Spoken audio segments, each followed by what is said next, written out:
সবাইকে আসসালামু আলাইকুম। উৎকর্ষ জিকের পক্ষ থেকে সবাইকে স্বাগত জানাচ্ছি। আমি আপনাদের সাথে আছি মোহাম্মদ আল আমিন, লেখক উৎকর্ষ জিকে।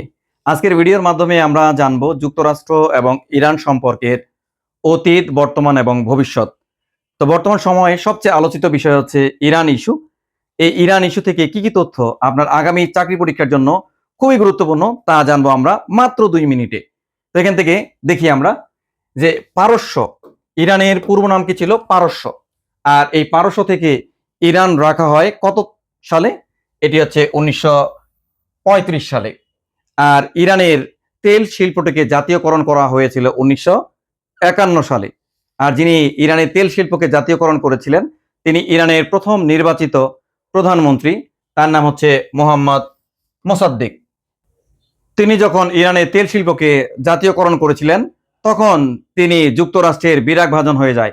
তাই আমেরিকা তাকে সিআইএ এর মাধ্যমে উৎখাত করে।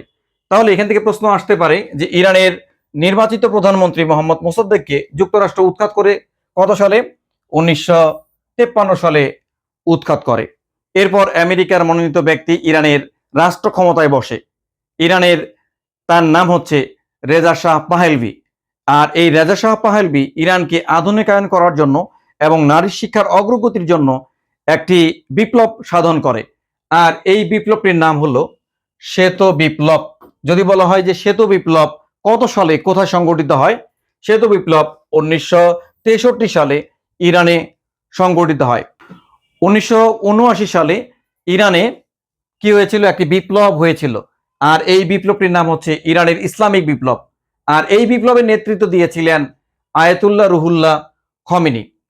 আয়াতুল্লাহ রুহুল্লাহ খমেনি তার নেতৃত্বে কি হয়েছিল? ইরানে ইসলামিক বিপ্লব সংগঠিত হয়েছিল। আর এই ইসলামিক বিপ্লবের মাধ্যমে ইরান হয়ে যায় একটি ইসলামিক প্রজাতন্ত্র। ইসলামিক বিপ্লবের পর ইরান এর ছাত্র জনতারা ইরানে অবস্থিত মার্কিন দূতাবাসের 52 জন কূটনীতিককে তারা বন্দী করে এবং 444 দিন এই বন্দী করে রাখে। আমেরিকা তাদের উদ্ধারের জন্য 1980 সালে ইরানে একটি সামরিক অপারেশন পরিচালনা করে। আর এই অপারেশনটির নাম হচ্ছে অপারেশন ঈগল। কিন্তু এই অপারেশনটি ব্যর্থ হয়ে যায়। তার অন্যতম কারণ হচ্ছে ইরানের মরুঝড়ের কারণে এই অপারেশনটি ব্যর্থ হয়। সর্বশেষ আমরা দেখি যে 2015 সালে ইরানের পারমাণবিক কর্মসূচিকে কেন্দ্র করে ইরানের সাথে পশ্চিমা বিশ্বের একটি চুক্তি স্বাক্ষরিত হয়। আর এই চুক্তিটির নাম হচ্ছে JCPOA, যার পূর্ণরূপ হচ্ছে joint comprehensive plan of action.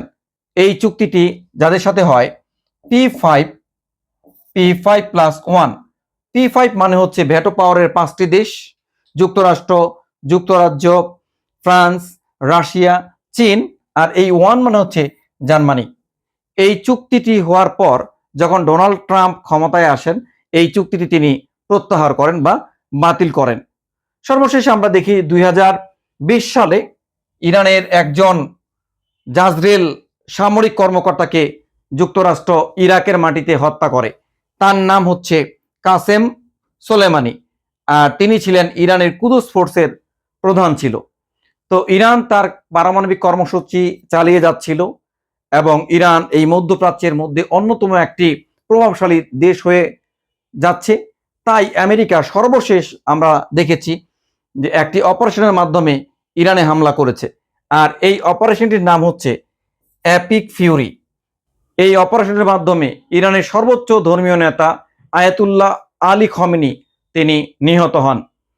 তার মৃত্যুর পর ইরানের সর্বোচ্চ ধর্মীয় নেতা হয়েছেন তারই পুত্র মোর্তজা খামেনি।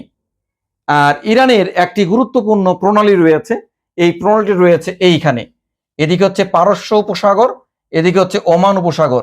এই যে একটা প্রণালী দেখতে পাচ্ছেন, এই প্রণালীর নাম হচ্ছে হরমুজ প্রণালী। আন্তর্জাতিক তেলের বাজারে এই প্রণালীটাকে বলা হয় লাইফলাইন। এখন আপনাদের জন্য প্রশ্ন, এই যে হরমুজ প্রণালী, এই প্রণালীটি বর্তমান কার দখলে রয়েছে বা কার নিয়ন্ত্রণে রয়েছে? আপনারা সবাই জানাবেন কমেন্টে।